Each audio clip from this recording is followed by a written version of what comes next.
So tell us a little bit about your business. Yeah, well, it's not my business. So I can't take responsibility for starting B Lab, but B Lab is the not-for-profit behind the B Corporation movement, which is a global movement of businesses who are trying to reinvent the way that we do business.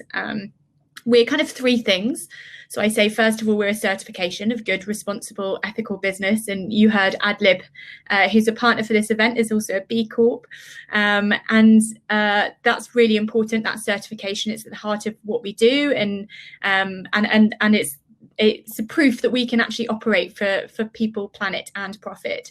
We're also a community, so 3,300 certified B Corps across the world, coming together, learning from each other, encouraging others to do more, partnering with each other, things like that. And then the final thing is the movement, which is how I described us in the first place, which some people don't realise that actually we've got this kind of bigger, bolder aim. Apart from kind of building this community of businesses and changing business practice, actually we're trying to change capitalism.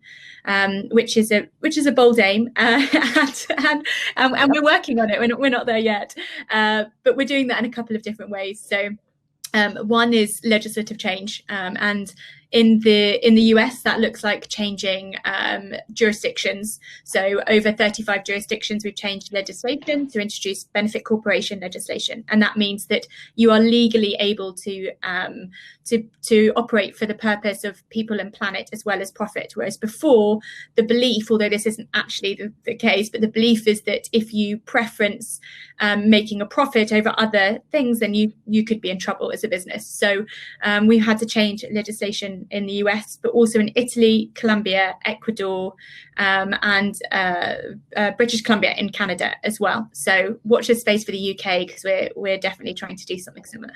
Well, that's quite an achievement. Perhaps the UK might be the toughest. We'll see.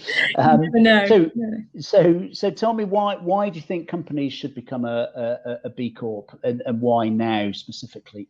Yeah, well, I'll probably approach this with two different ways. Okay. One is in a pre-COVID way, and probably one is in a post-COVID way. Okay. I think there is a bit of a difference, although they all feed in together, because at the heart of being a B Corp is this recognition that we're all interdependent. So everything that happens affects everything else, and that's quite important. So if I pull out kind of those three different ways, so a certification, the idea being that you can have an independent organization come in and kind of audit to some extent your business, provide an assessment, review your assessment, and that's a nice signifier to your stakeholders and your customers and your investors of how you want to be seen as a business, but also that you're meeting high environmental and social standards.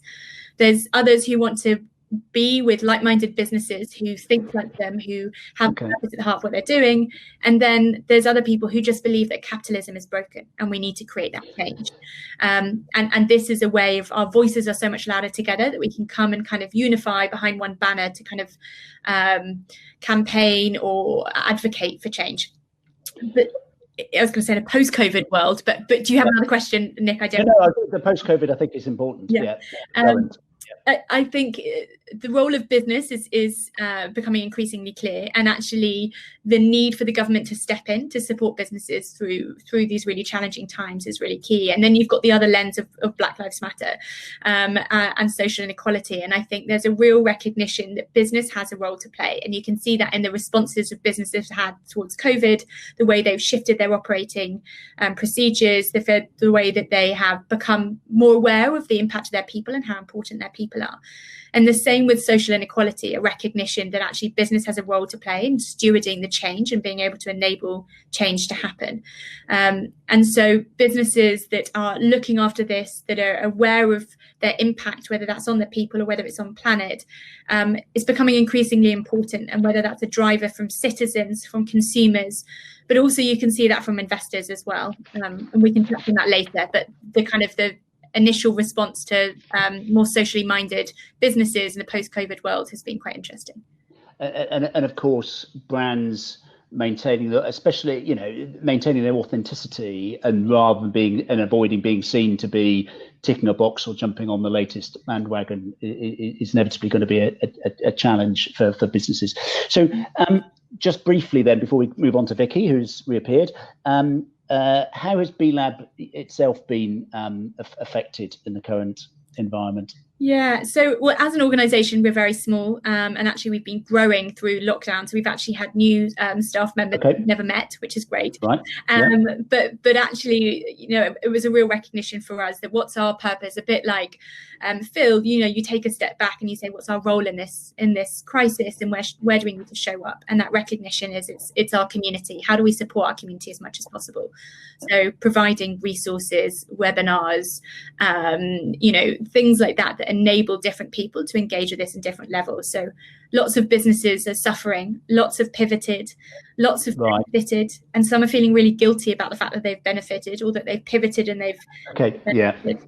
And then some might not survive. So it's being able to provide kind of a spectrum of resources to help people through that situation.